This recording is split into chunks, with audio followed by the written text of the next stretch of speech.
प्यारे बच्चों, मेरा नाम है जगदीश गुरुजी और आप देख रहे हैं अपना पसंदीदा चैनल गुरुजी क्लासेस की गुरु। बच्चों, अभ्यास 1.2 के सारे प्रश्न हमने खत्म कर दिए हैं और चैप्टर 1 वास्तविक संख्याओं के जितने भी मेन क्वेश्चन थे जो है अभ्यास प्रश्न के सब खत्म कर दिए हैं। अभी विविध प्रश्नावली बची है, उसको भी हल करना है।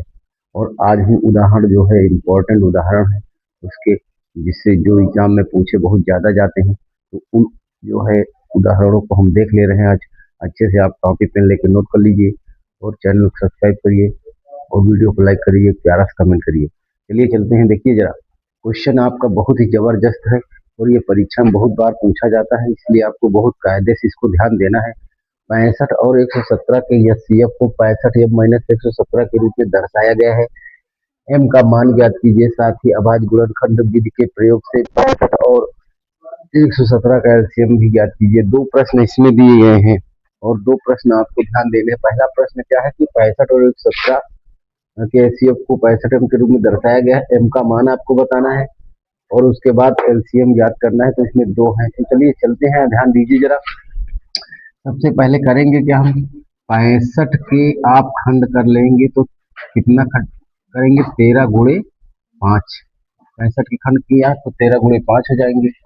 और उसके बाद 117 के करेंगे तो 117 करेंगे तो क्या होता है, 13 9 117 होता है। तो 3 गुणा 3 गुणा 13, 13 9 117। तो देखिए यहाँ पे जो भी एचसीएफ अब क्या होगा, एचसीएफ बराबर आपका क्या होगा, 13 इसमें 13 इसमें, तो 13 एचसीएफ आ जाएगा। बाकी अब कोई है नहीं आपके पास।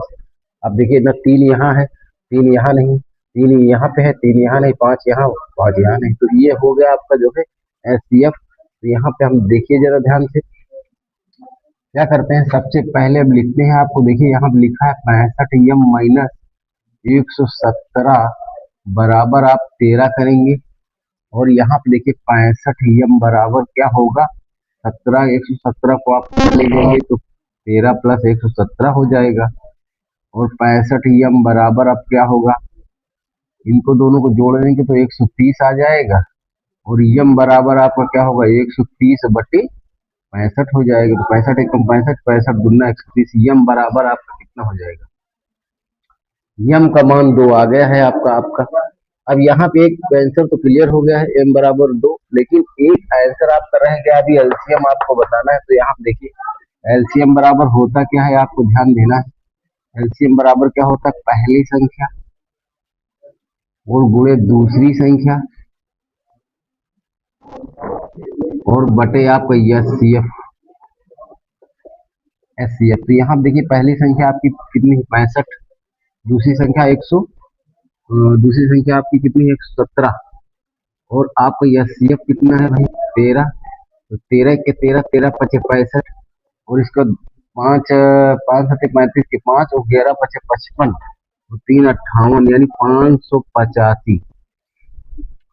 तो यहाँ पे आपको लिखना है, अब आंसर में लिखना है, क्या लिखना है, यम बराबर 2, एलसीएम बराबर आपका कितना है, 585। यही आपका आंसर होगा। जबरदस्त क्वेश्चन है, परीक्षा में बहुत बार पूछा गया है प्रश्न, ये आपको ध्यान देना है। और बहुत जबरदस्त क्वेश्चन, चाहे वो अर्धवार्षिक परीक्षा हो या तिमाही परीक्षा हो या बोर्ड परीक्षा हो, सब में क्वेश्चन बहुत ज्यादा पूछा जाता है।